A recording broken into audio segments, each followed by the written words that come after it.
Саламатсыздар ма әріптестер, бүгін мен сіздермен бөлісейін деп жатқаным, яғни дене шынықтыру теориялық сабақтарында қолданылатын үй тапсырмасын қалай түсінгенін, немесе сабақ барысында сабақты бекіту кезінде қандай ойын тәсілдерді қолдануға болатындығын көрсетемін. Яғни менде жазғы олимпиадалық ойындар тақырып бойынша мен соған виртуалда тапсырма орындап студенттерге дайындалып алып бардым. Яғни бұл жерде студенттерге дайындадым мен, және олимпиадалық ойындар, яғни негізі олимпиадалық 33 олимпиада өткізілген болса, осы уақытқа дейін жазғы олимпиадалар. Бірақ мен бір қалада 3 рет немесе 4 рет болған, мен солардың ішіне біреуін ғана алып, осылай 4 вариантпен жасадым. Оның ішінде біреу дұрыс, қалған 3-і қате болып табылады.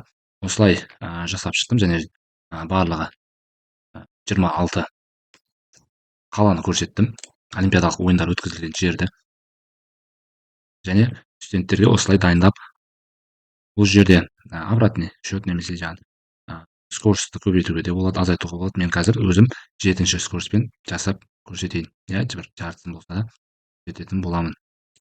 Сөйтіп аламыз. Және осылай ойын басталады. Менің ең ыңғайлы осы болды таңдағаным. Және 1888 жылы Сеулде болып өтілді. Осылай студенттер сабақты қалай түсінгенін, яғни сіздерге қалай түсінгенін, немесе үйге тапсырма бергенде қалай болғанын барлығын көрсетіп береді. Яғни бұл жерде бұлттарға тимей, яғни дұрыс жауапты болған жағдайда ғана бұлтты таңдауымыз керек болып табылады, және ол дұрыс вариант болып көрсетіледі. Жалпы осылай кері байланыс қылып студенттермен жұмыс жасап өткіздім. Жалпы студенттер жақсы қатысып, қызығып, сабаққа қатысып тұрды.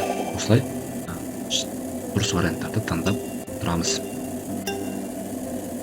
Егер қате болатын болса, осылай кете береді, және сізде 3 ақ деп болып табылады. 1968-де Мехижило болды дұрыс жауабы. Осылай жалғастыра береміз. Келесі басқа сабақтарды да осылай көрсетіп отыратын боламын. Назарларыңызға рахмет.